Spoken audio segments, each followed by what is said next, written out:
Hi, folks. Thank you so much for joining us today. We're so excited to get kicking off the first day of Aspen Ideas Climate with a really great conversation that I hope is relevant to everyone in this room, even if you don't live near a coast. My name is Alex Harris. I'm the lead climate reporter for the Miami Herald, and obviously this is a big topic for us down here. Before we get into today's conversation, I'm just going to briefly introduce our esteemed panel for the day. To my left, I've got Dale Morris, the Chief Resilience Officer of the City of Charleston. We've got Mariana Baldu, the Director of Resilience Design at Curtis & Rogers Design Studio. We've got Peter Malinowski, who's the Executive Director of the Billion Oyster Project in New York, and Mayor LaToya Cantrell of New Orleans. Thank you guys so much for all joining today. We're just going to jump right into it. I mean, anybody who's lived anywhere near a coast knows that sea level rise is not a faraway problem. It's a today problem. We've got flooded streets, parks turned into ponds. We've got houses that are seeing a little more water than really our insurance companies want us to on a pretty regular basis. So how do we fix it? We're here today to kind of talk with some of these experts, both from the policy, the political, and the nonprofit world, about solutions that they've seen that are already working and ones that maybe haven't been, discussed yet. So we're going to start out with Dale. Those of us in Miami, you've got a project with the Army Corps of Engineers, which is sort of the first place most people look when they want to think about how to armor their coastline. And the solution that you've ended up with in Charleston looks kind of gray. How does that fit with your community, and how long do you think it's going to keep Charleston safe? Great. Thanks, Alex. So before I address that one, I don't have the clicker to advance my slides, so if you'll do that, that'd be great. So Charleston, it's really important to provide context here, and as I was joking, I have 2 minutes to describe what consumes me 40 hours a week, and it's arguably the most important project for the city of Charleston's survival. So the city of Charleston, on this map you can see here, it is not just the historic peninsula, it is sort of 5 distinct geographic areas, 155 square miles, so triple the size of Miami. 58 million people, 350 years old, the historic peninsula, the largest historic district in the nation, historically, architecturally beautiful and rich, 8 million tourists a year, medical district, concentrated in about 5 blocks with 25,000 jobs, a whole bunch of research, Citadel, College of Charleston, all this is there, and it is very substantial flood risk. We're very low, maybe between 2 feet and 15 feet NAVD. So we're really low. Sea level rise is going to get us if we're not careful. This next slide shows you 100 years of data of our tidal impacts. You can see the change here. We went from 5 minor tidal floods a year 30, 40 years ago to 65, 70, 80, 90 in 2019. The moderates increasing in the same rate, tripling over the last 7 years, and then the major tidal flood events are doing the same thing. Major tidal flood events are very disruptive. We had 6 last year, 7 the year before. If we're not careful, by 2050, this could occur 2 or 3 times a month. Charleston won't survive. It's as simple as that. Charleston will not survive. We're not the only place that has this same problem. A lot of coastal areas are like this. So sea level rise, we're planning for 14 inches of sea level rise by 2050. So how do we get there? So the peninsula provides almost 50% of the city budget. So without the peninsula, the rest of the city won't survive either. So we have to take care of the peninsula and everywhere else. So we need perimeter protection for the peninsula. We're working with the Army Corps engineers on this project. This is an existential threat. So going forward, so here's, again, this is just a map showing our future flood risk 2050. The blue is the impact of the average high tide right now, and then the white, or the lighter blue, is the impact of a storm surge, and that's the future tidal impact going forward. You can't survive this if this is happening 2 or 3 times a month. So we work with the Army Corps engineers in their tentatively selected plan process, and they don't do any design, and they say, how about this? Well, no one wants this, no one will accept this.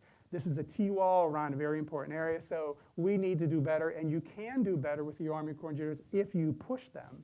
So here is our historic high battery. This was just renovated. It is almost to the same height as this Army Corps structure would be. So how about using this as a design concept to push it around the peninsula? Citizens would accept something like this if we can do this with the Army Corps, them paying 65% of the cost of this, because this is a $1.3 billion effort. The city's on the hook for 35% of that. Or how about this? This is the same sort of structure with some environmental features and marsh restoration outside of it, a beautiful walking path, but that is a protective structure. So how do we do this? In the city of Charleston, we are being intentional, and we're pushing the Army Corps of Engineers. When we move into the design phase, we are going to set the alignment where this thing actually goes. We are going to set what it looks like, how people access it, how beautiful it is. That may cost a little bit more, but that's okay. And we are going to set the interior hydrology, so how do you manage the overtopping and the impoundment that occurs with this? So that's what we're doing here. We're moving into the design phase. We're going to push the Army Corps of Engineers, and we have a great relationship with our district. And this is something that doesn't exist in many other places, right? The Army Corps of Engineers comes in and they overwhelm the non-federal sponsor, the sort of the city or the municipality, with so much detail, and they're picking up garbage or they're doing what they need to do, right? And there's no one in the city that can deal with this. Well, fortunately, there's someone in the city of Charleston that can. So if you're going to engage the Corps and push the Corps and innovate with the Corps, you have to have the staff capacity to do so. So that's really important. However, as I showed you before, and this is what we can do to protect the peninsula if we work with the Army Corps of Engineers, we couldn't afford this by ourselves.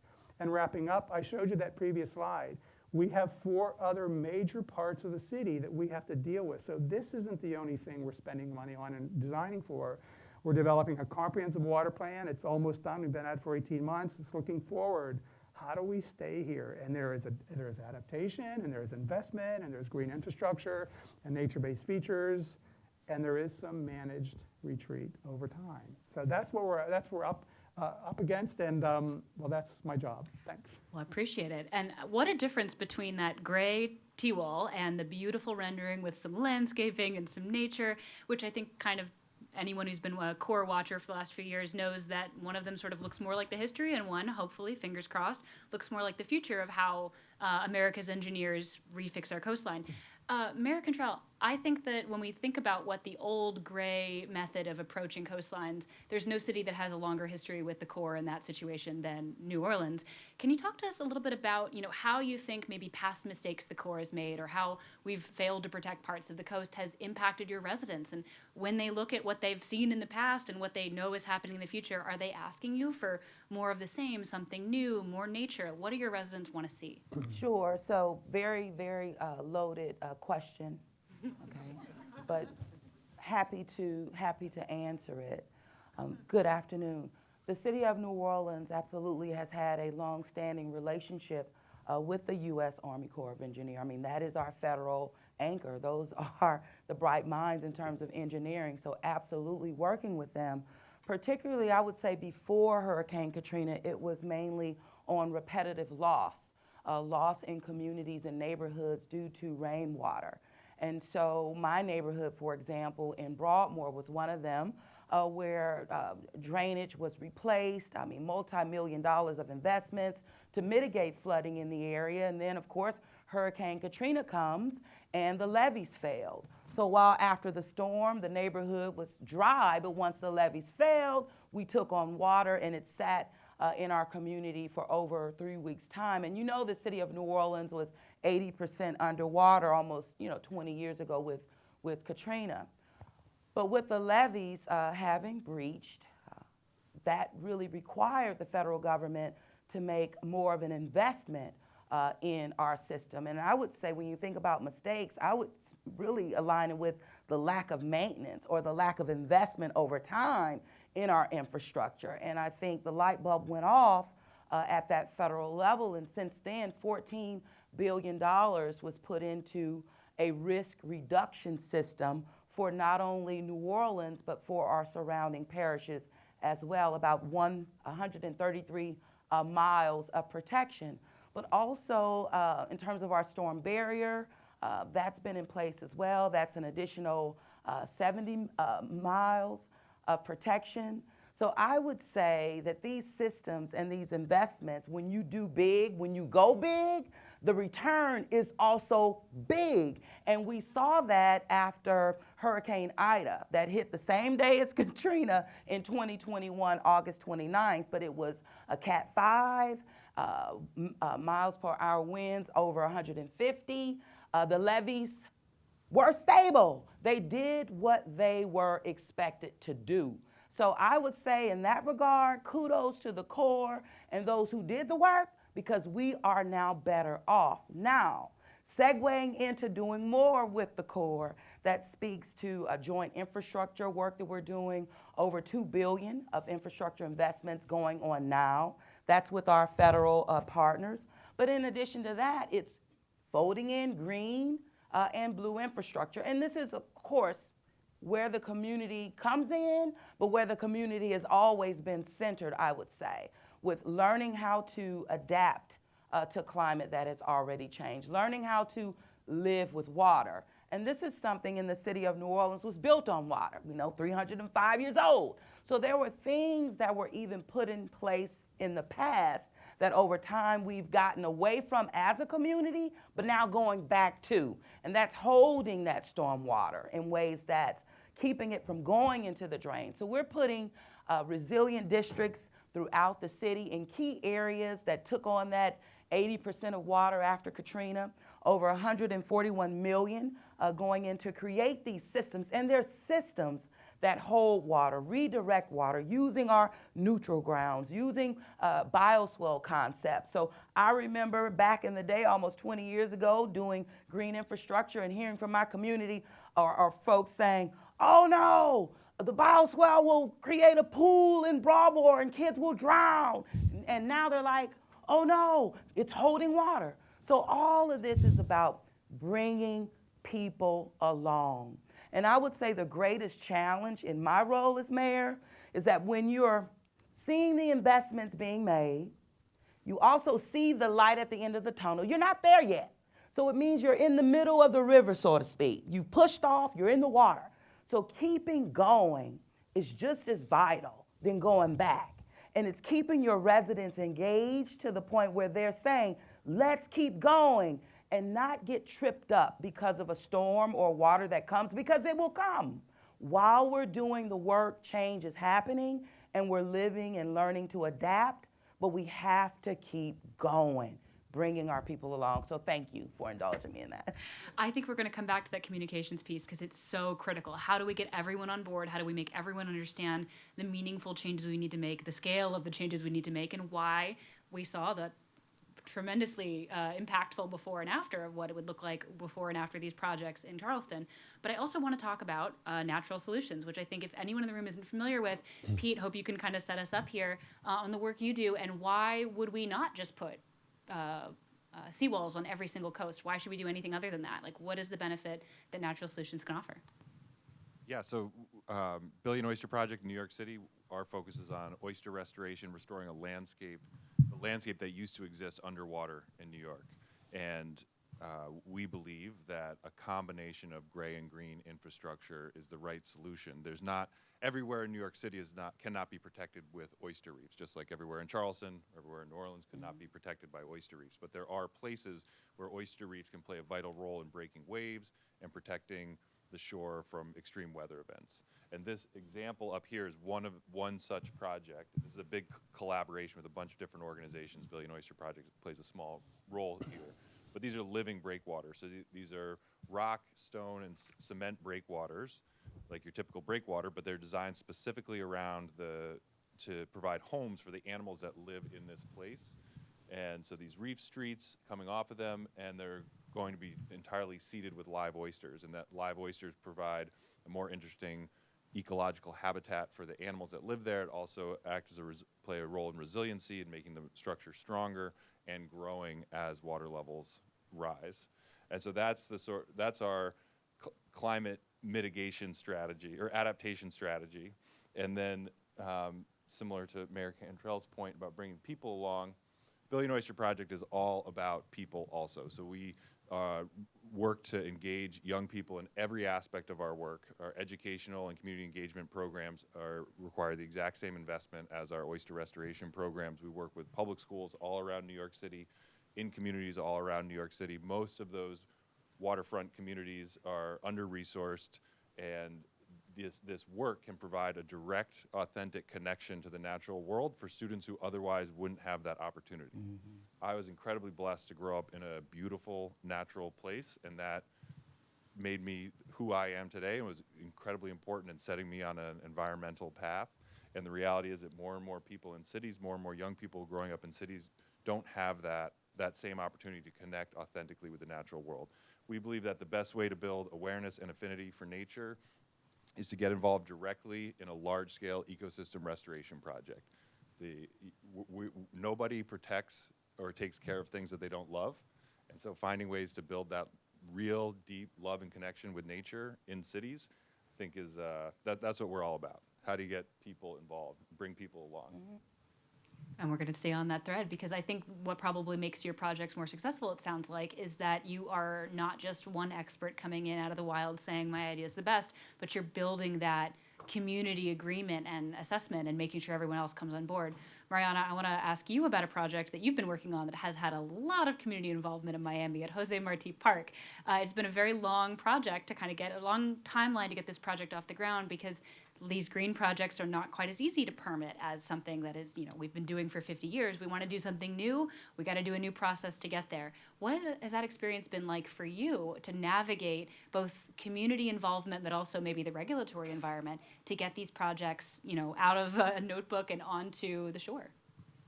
Wonderful question and wonderful panel. So much to share with all of you. Can I have the clicker, please? Wonderful. So I'm going to share what the local experience has been here in Miami, working on this wonderful project on the Miami River. Jose Marti is actually a 13-acre park that sits along the Miami River on a very disadvantaged, vulnerable community. In the scheme of things, what we hear here in Charleston and New Orleans and what Pete is doing, this is a drop in a bucket. We're talking about 1,000 linear feet of coastal park here. But what I want everybody to understand, and as we faced all these challenges, many of these projects are retrofit of existing conditions, and that poses a whole bag of constraints that you have to work around. As far as bringing the people along, that has been crucial, and I think I cannot stress enough how important it is to have everybody on the same plane, understanding what things are at stake. Mm-hmm. So for us, on Jose Marti, it actually meant engaging the people from day one. The pictures you see on the screen are on week 2 of the project, where we actually met the mayor and the community on the grounds, talking to them in an informal setting, the way they would like to be approached, and the language of their preference many times. We had extensive conversations with them. We engaged all the nonprofits on the neighborhood, and many of those participated all along to make them understand the urgency and all the things that need to happen. So to give you a scale of how much effort it takes on this little small project, 1,000 linear feet on the river, in the first 2 years of the project, we documented over 70 meetings with different group of people. So that's how much it takes to bring everybody along, but it's so necessary because unless everybody actually feels invested and that it's part of the solution, you wouldn't be able to have the support that you need to move these projects forward. And so not only the people you have to get on board are members of the community, which Mariana is kind of underselling it. These were long, involved meetings through community groups, long, lots of open doors, lots of send me an email if you have an opinion. It was a very open process, and it's still ongoing. And the pandemic in the middle of all that. Let's not forget 70 meetings, over a pandemic period was not easy. Yeah, but it's not just members of the community you have to get on board, and that is a long, slow process of understanding what they actually want and what basketball courts and what actually they maybe need, which is coastal protection. But you also have to have this conversation, this collaboration with regulatory bodies, and we're going to come back to the core again, because again, you can't have this conversation without them.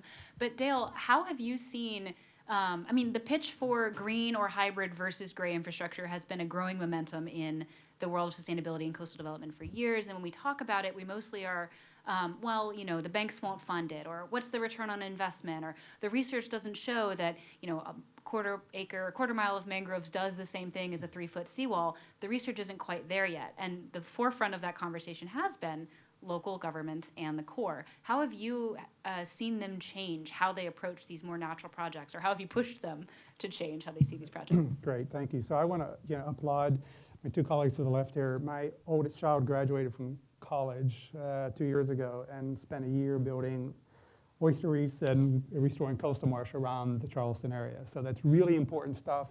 We need a big toolbox, right? We need everything that's possible. And for too long, the science hasn't been there to quantify the benefits of natural and nature-based features or nature-based systems or green infrastructure so that project designers and funders could fund the project. There is a challenge here with, I'm an economist, there's a challenge here with the science of the quantification of benefits to get them in the ground, but we're overcoming that. There's been tremendous progress just in the last 3 years.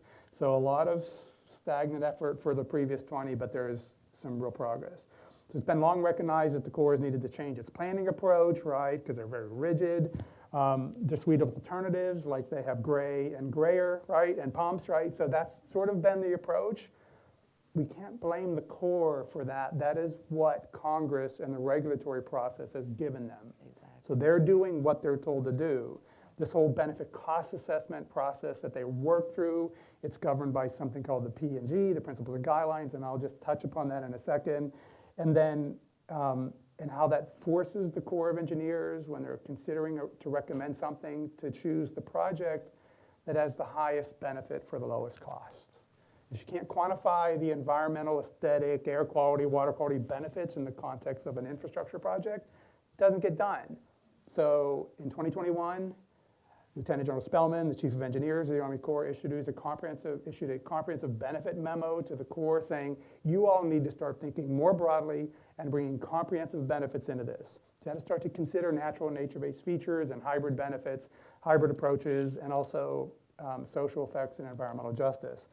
In 2022, Congress passed its most recent version of the Water Resources Development Act, and it had Section 8106 in it, so look at this. There's new agency-specific guidance on Section 8106 that says the Army Corps of Engineers from now on, and all of its feasibility studies, can look at tidal of any magnitude or frequency, tidal in rivers, bays, and estuaries. So that's sort of this compound effect, right? Water coming down the river, water coming in from the ocean. What do you do about that? They used to consider them separate. Well, we know it's not separate, so they're not able to do that. Rainfall of any magnitude or frequency, groundwater. Well, this is earth-shattering because the rain that's falling is hitting higher groundwater levels, meaning there's less infiltration capacity in the soil to store that water. Thus, it's running off into streets and flooding cars and homes. And subsidence, right? Because if you're not careful with groundwater, it will exacerbate subsidence. And sea level rise. This is a boom moment, as my kids would say. This is amazing.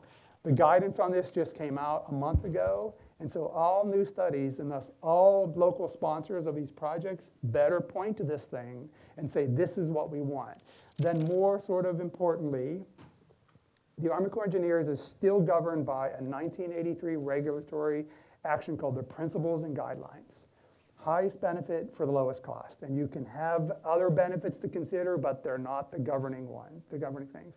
In 2007, Congress told all federal agencies, do better than the Principles and Guidelines. In 2014, so look at the time it takes to do this. In 2014, the Principles, Requirements, and Guidelines, the PRNG, were issued, but not applied to the Army Corps of Engineers, because they were told you need to develop specific guidance. The Corps was prohibited from developing that guidance by congressional rider, action of Congress, between 2016 and 2020. In 2021, Lieutenant General Spellman, the National Academy of Sciences, and others started to push the Army Corps of Engineers to issue this rule, this guidance. February 15th, 2024, the guidance is published. This is a proposed final rule. The NED, the National Economic Development, highest benefit, lowest cost, is no longer relevant. Alternatives formulations, you have to consider now 6 different alternatives that the Corps of Engineers is going to have to look at when they do these studies. And these are the do nothing, so this is your future without project, as they call it. The non-structural approach, that is just elevation and home acquisition and floodproofing. A fully vetted nature-based approach. A fully vetted environmentally preferred approach. A locally preferred plan, so that could be a mix, like we're going to pick this, that, and the other. And then something that maximizes, an alternative that maximizes the net benefits. And the net benefits have things like resilience and sustainability and ecosystem benefits and environmental justice and floodplains and indigenous knowledge. These are the words This is so exciting. There's like where this is a watershed, sorry the pun, and let me just read this to you and I'm done. The net public benefits, this is a quote from the proposed rule. All relevant environmental, social, and economic effects should be considered, and both quantified and unquantified information, this is important, will form the basis for evaluating and comparing all the alternatives. So what NEPA was in 1972, we're still dealing with that. This is what the PRNG is what's going to force the Army Corps of Engineers to come along. And let's say this, there are a lot of people that are much younger than me in the Army Corps of Engineers. They don't have gray hair. They are so excited to get at this stuff. So there's a hope here. Thanks. Yeah, bottom line, what I'm hearing is that there is it's been a really intense movement to make sure that we can welcome more of these co-benefits that we talked about, like the oysters that don't just protect us physically from wave action, but clean the water while they're at it and create an economy for fishing in the area too. There's so much more to consider than just, does this stop flooding?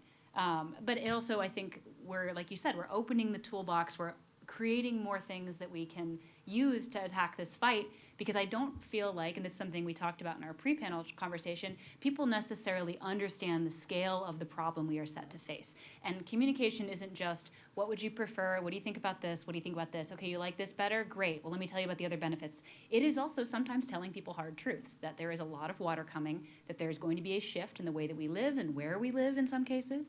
And that's kind of a hard pill to swallow for people, but I feel like it sounds like for this crowd, that's an important part of the conversation. Like, how do we, I think the phrase we use in South Florida sometimes is courageously communicate the reality, but also the promise and the hope. And Pete, when you have these educational conversations, like you said, restoration and education 50-50 in your organization, do you find that people understand the scope of the problem ahead of them, or the promise of the solutions you offer? No. I mean, in some ways, yes, in some ways, no. The scale of the intervention that's necessary to protect New York City, it's like Charleston, is anytime any one of us looking at an intervention that could protect all of New York City from 10 more feet of sea level on a piece of paper would think it was ridiculous. It looks so big.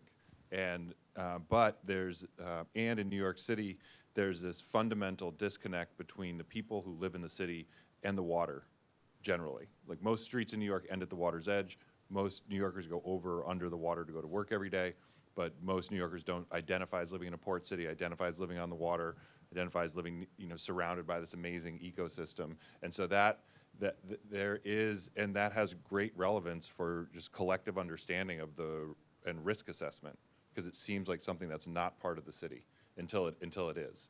And so I think it's really important to just building a collective awareness of the harbor, of the water, the risks associated with it, the animals that live there, and what is coming in the future is incredibly important. And it's not until, and even people in positions of power in New York City, nobody is acting fast enough or big enough to protect New York from, if Hurricane Sandy happened again, there would be a very similar outcome 10 years later.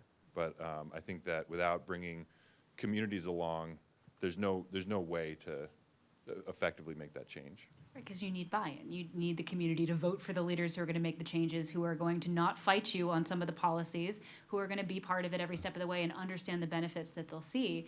And like you mentioned, Mariana, we were going to talk a little bit more about this too.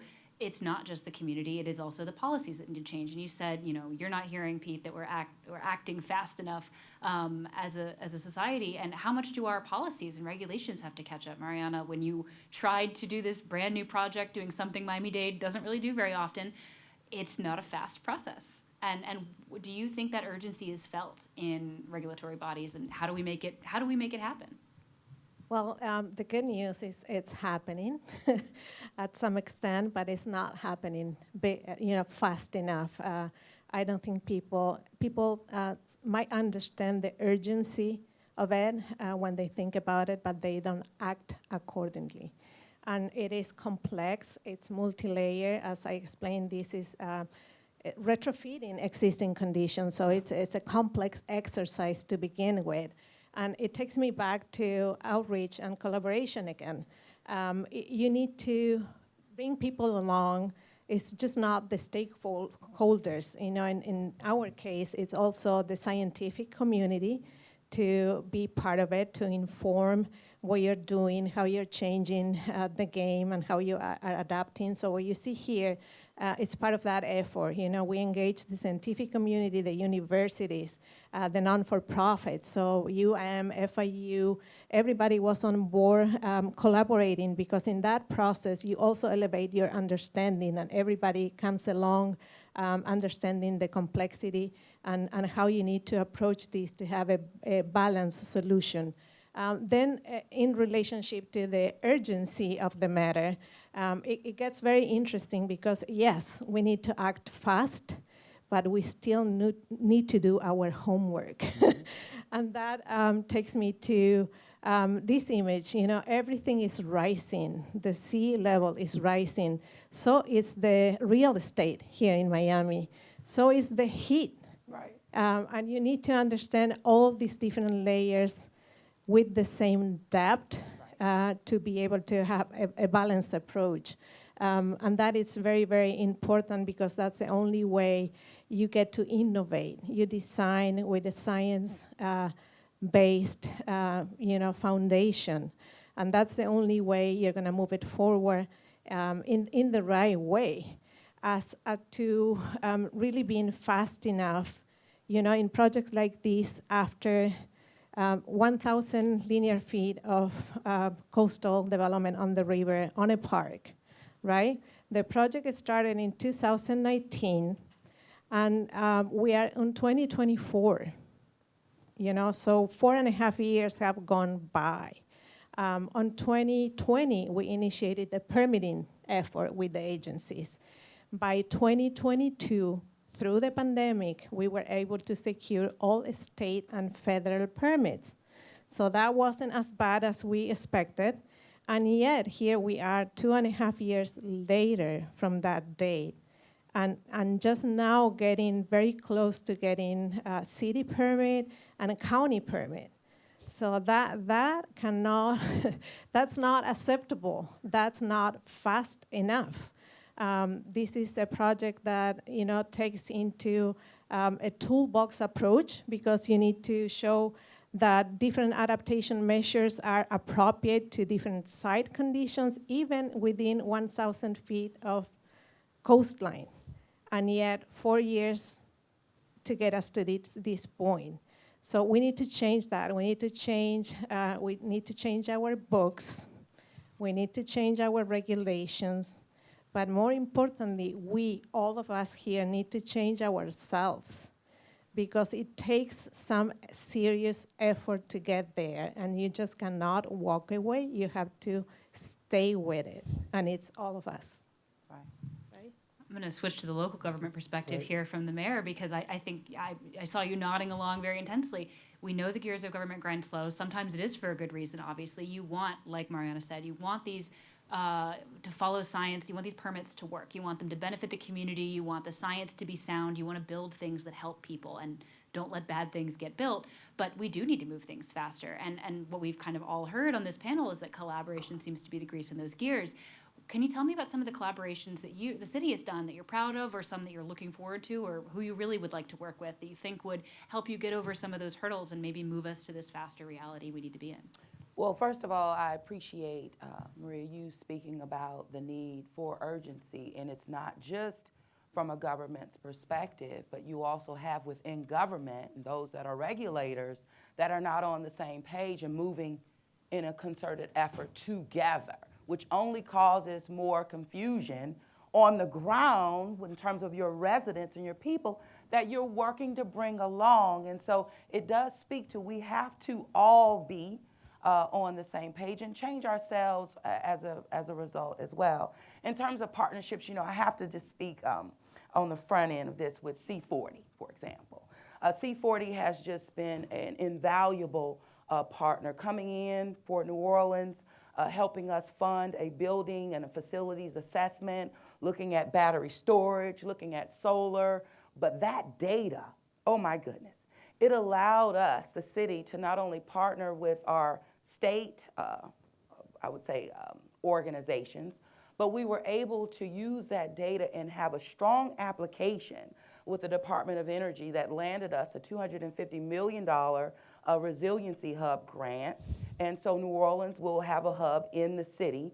But this is, again, how partnerships work, and you're helping to bring folks along. But in addition to that, the stronger partners are really on the ground with you. Your residents, your organizations. I have a real fierce leader out here, Ms. Trinice Williams, who runs what we call Feed the Second Line. But this is where innovation happens. Now, we're dealing with not only holding water or dealing with rainwater and hurricanes, but also extreme heat. So when Ida came, I spoke about Ida in 21, during the time the hurricane came, we had an extreme heat advisory. And then, of course, I've had to issue emergency declarations since then because of heat. But it's allowed our people to be innovative on the ground, like Ms. Trinice, coming up with Feed the Second Line. And what that is that our restaurants in our city, we know we're a culinary hub, but our restaurants have engaged themselves to say, hey, when we lose power, and we lost power after this hurricane for almost 3 weeks, but our restaurants had food, and instead of the food going bad, they came up with the concept, let's make sure that our restaurants are outfitted with solar, that they can operate when the lights go out, that they can get lit and stay lit.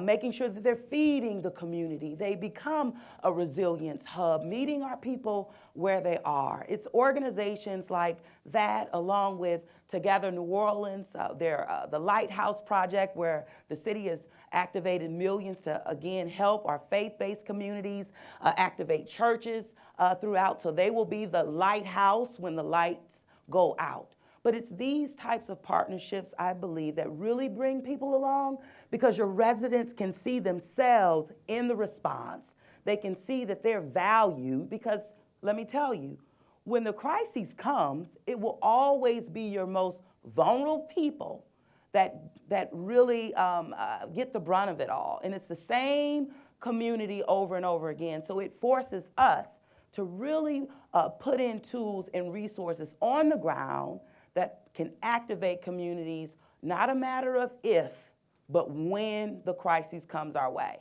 So working with all sectors of our community, absolutely at the local level, state and federal level, but it's the philanthropic organizations that also help bring people along. So it's complex. And while we're doing the work, climate, we know, continues to change and meet us at our front door, that our residents are saying, well, what's going on in the middle of it? Well, it takes time to get there. And that's why I say stick with your communities. Stick with leadership that's doing the work, because it doesn't happen overnight. But when the storm comes and you can see that you have less water in your home, less water in your businesses, then again, that's helping bring our folks along. So thank you all for what you do, and we just have to keep going. We really do. We have to keep going. Perfect point to turn over to the audience and see if anybody here has any questions, because I think that is so important, right? Resilience is not just a physical thing. It is not walls. It is not oysters. It is a community, and it is a group of people who are committed to their community and want to make those changes and want to save it for everyone. I think that was such a strong point. But I also have to say, in the middle of that, you still have residents that don't want to come along. I mean, it's a fact. Yeah. So, and I have examples of that. Even when you've demonstrated, you've done the research, you can say that, hey, let me activate this in your park that will hold 25 million gallons of water. And guess what? We have the $20 million to get it done. But while you have community and even some elected saying, well, let's wait, we don't have time to wait. But then here comes a storm, and now you have water, and you're saying, are the pumps on? Come on. We have to continue to do the work, demonstrate that it's working, but at the same time, hold all of us accountable to continuing to get the job done. Because the futures of our cities, our neighborhoods, our people really depend on it. The time is now. And the tough part is getting those last few stragglers, like, come on, over the line. But I'm going to open it up to some questions here. I'm going to have whoever, we'll start with you, project nicely, and I'll repeat for the panel. Hi, I'm Matthew Leisure-Small from the Full Frame Initiative. Thank you so much, all of you. On that topic, we have the science, we have a whole bunch of solutions, the toolbox is growing. I wonder what, if you all had a magic wand and could change like one pattern of storytelling that you encounter in your work that stops action, what would it be? Like what would the different story be that you could hear that would unlock action, governments, communities, capital, across the board? Well, is that it can't be done, that we can't do it. Individuals don't have the power to take collective action to make a huge difference. That is starts people not voting or not chipping in to not picking their trash up off the street. You know, everything starts with there's a great deal of apathy that comes from all of the negative environmental stories we hear every day. It sounds too big, too far off, and that individuals cannot participate in that. And so building positive environmental stories, building excitement for positive environmental change is so critical. But if I could change one thing, and that's the regulators that we deal with the Army Corps of Engineers and our state natural resource regulators, and it's the same thing. It's the idea that one little oyster reef isn't going to make a big difference. It's there's too many rules to figure out how to put oysters in the water. It's not worth, New York Harbor is not a resource worth restoring because it's too far gone.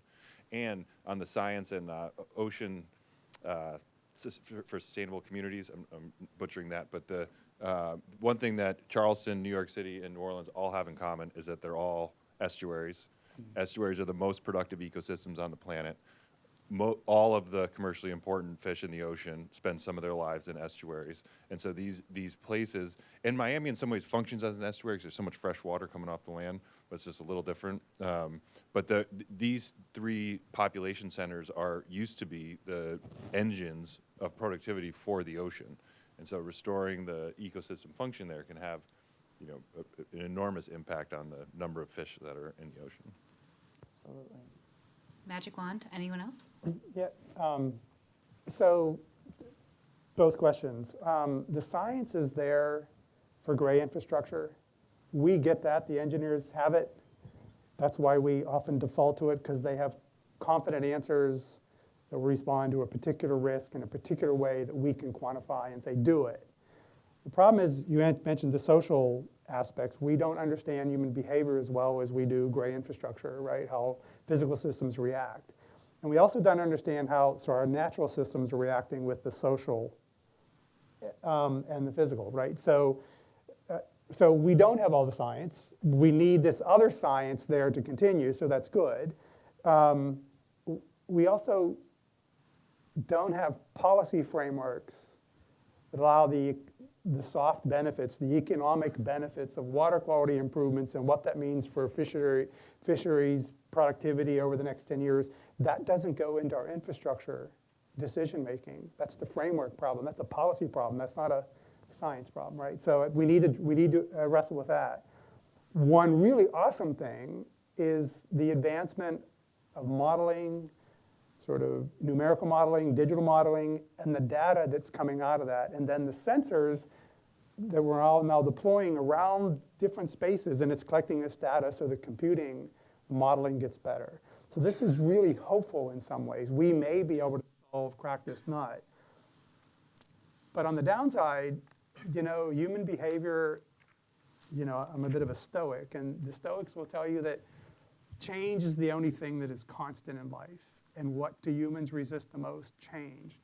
So in the context of climate change or flood response or heat resilience, the problem is we're going to need bad events to motivate us.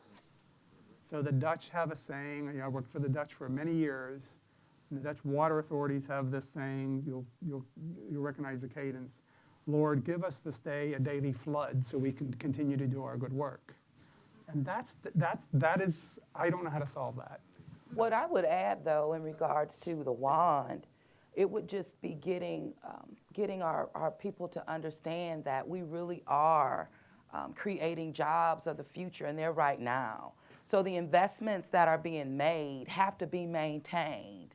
And throughout, I know the city of New Orleans, these millions and really billions of dollars that we are investing in, but they have to be maintained, and they are jobs of the future. So we're investing heavily in workforce development and training opportunities because, again, it's transferable skills as well when you talk about the energy sector and even when you talk about technology and all the innovation that goes along with it. So I think it's getting our folks to understand that they're real jobs, and it doesn't require a college degree at all. And yes, it may be 15 weeks, and yes, after you finish, you have a job, $85,000. Like, it's real. The biggest part is making my folks understand that it's transferable wealth that we can build here, and it's real, and it's for you.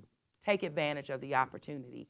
And there are jobs, thousands, that will be created over the next 5 to 10 years. And we want to make sure that the residents in New Orleans are connected to those jobs. I want to add to all of that, and I want to get back to what Pete said. We don't have enough positive stories in relationship to what we're facing. And I neglected to say, and I wanted to share a little bit of a magic one, but we undertook upon us to get Jose Marti, in the midst of all these complications, wedge verification.